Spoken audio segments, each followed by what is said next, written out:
Hey everybody, Falcon SK here. I am walking in the park with my wife.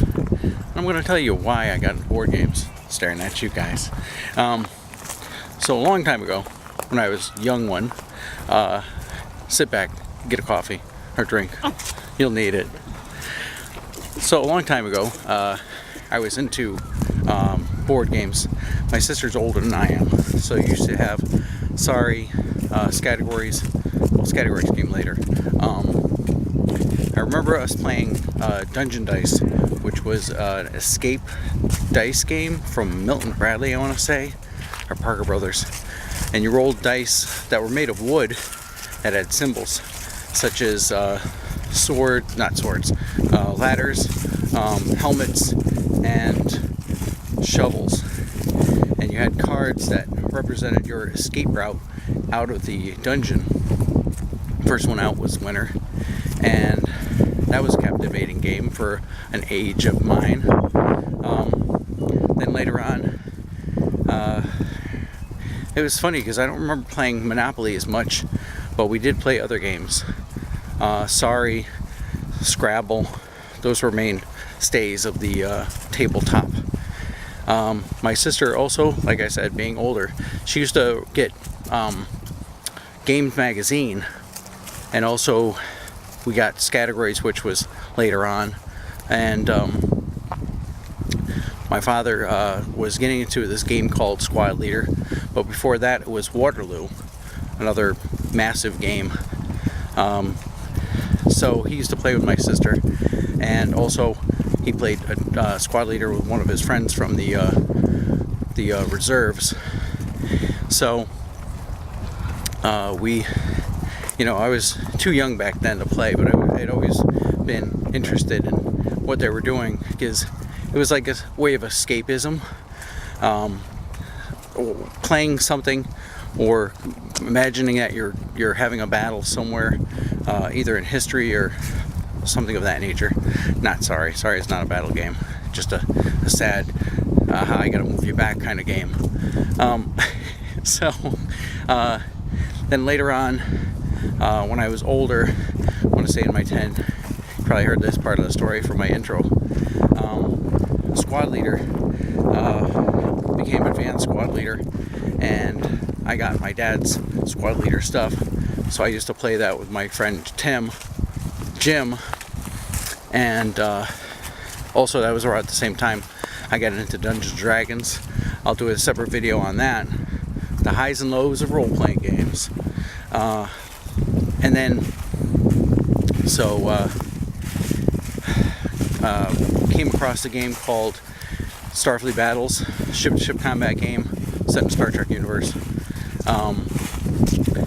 And I enjoyed that a lot. There was other games that were out. Again, this is another thing. Steve Jackson's game came out with Car Wars. Gev, which is the first game I owned, which I didn't know was an expansion for Ogre, and you can combine the two together. If the camera's shaking, I'm sorry. I don't have a gimbal. My arm is my natural gimbal. So anyway, what else? I got into, I want to say role-playing games such as Marvel Superheroes.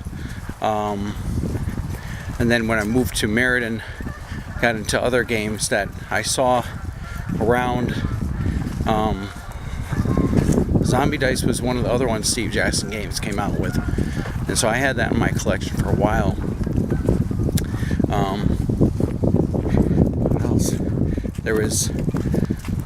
We're always gaming for some reason, not so much as I do now, but I just felt passionate about it because there was an intimate time where you're sitting around with your friends, you are taking the command of a starship, or you're commanders of a battlefield with giant cybernetic tanks versus little guys that are trying to defend themselves. Yeah,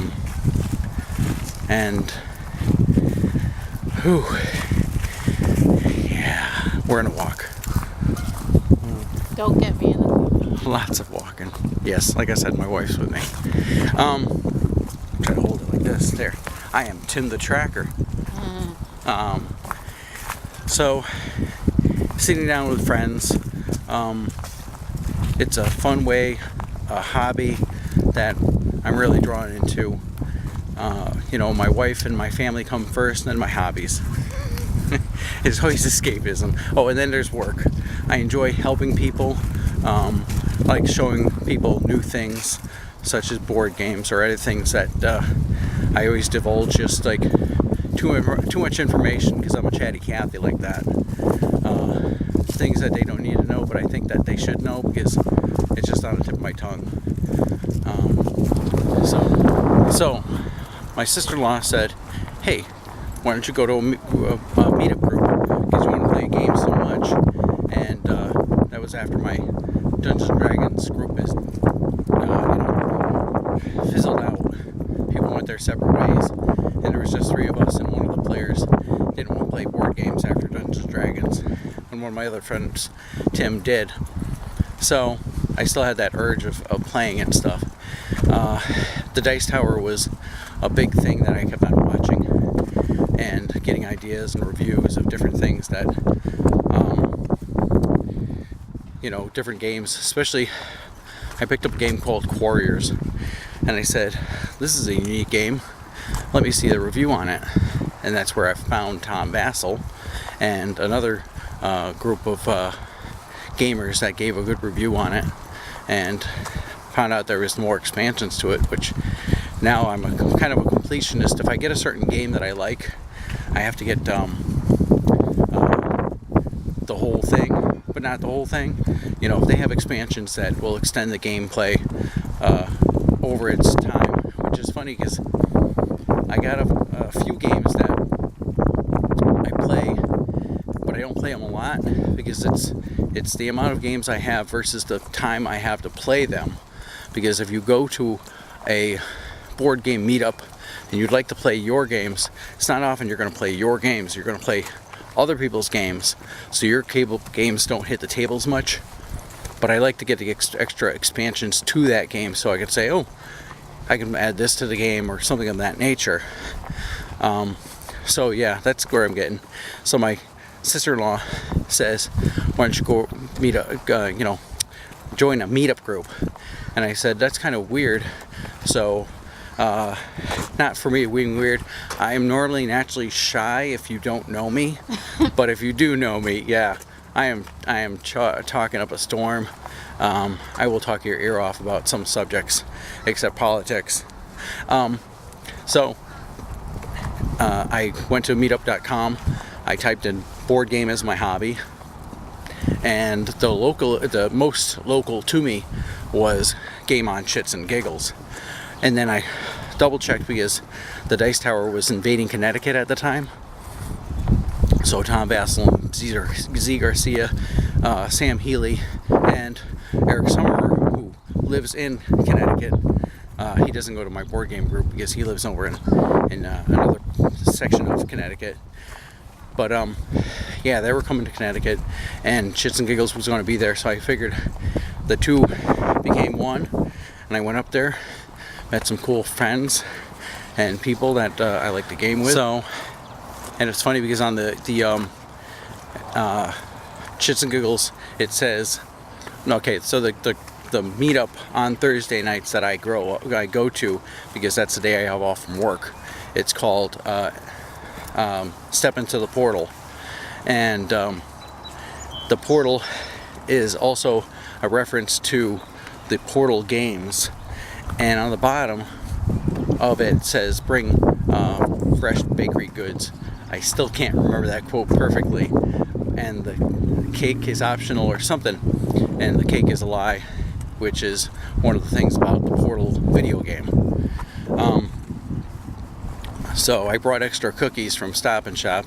Nobody ate anything that was there because we were just too busy gaming, having fun with the Dice Tower crew. I brought a couple of X-Wing miniature cards to sign, the extra ones I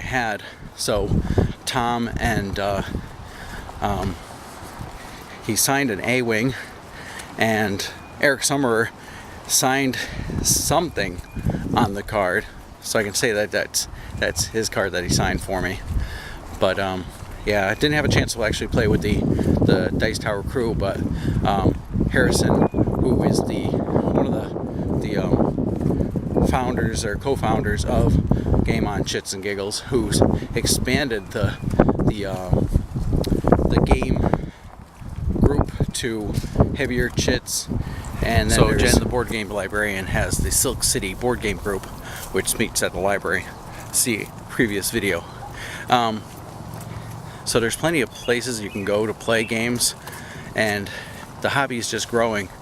And for some reason, the media, which is excellent, is releasing information about saying the Packers playing Catan before a game and stuff, and having so much information out there, especially with the newest release of Wingspan, or with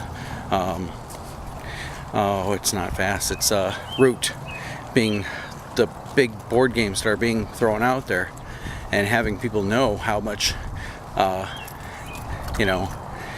hobby's growing. No, just a worm. Sorry. Just a worm.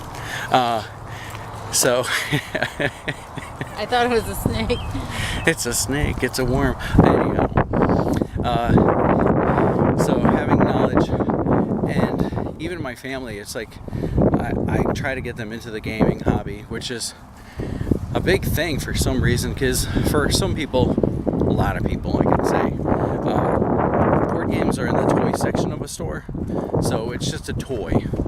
It's something that you just look at once, or you have to be a certain age to play. But then having games like Twilight Imperium, which is a massive game that takes hours, up to 8 hours to play, unless you set how many points you're going to win to. And then even then, having a 3-point game, I know lasted almost 4 hours with some people. So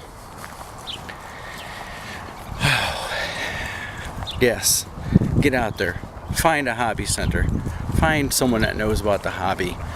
YouTube channels, there's dozens of them just devoted to board games. Podcasts devoted to board games.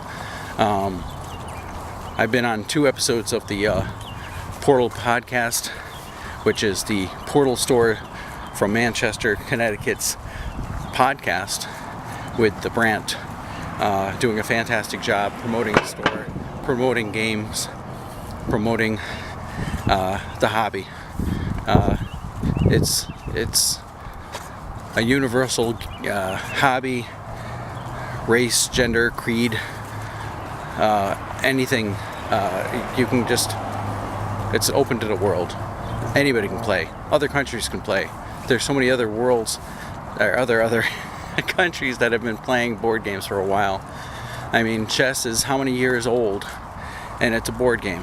Is it for children? No.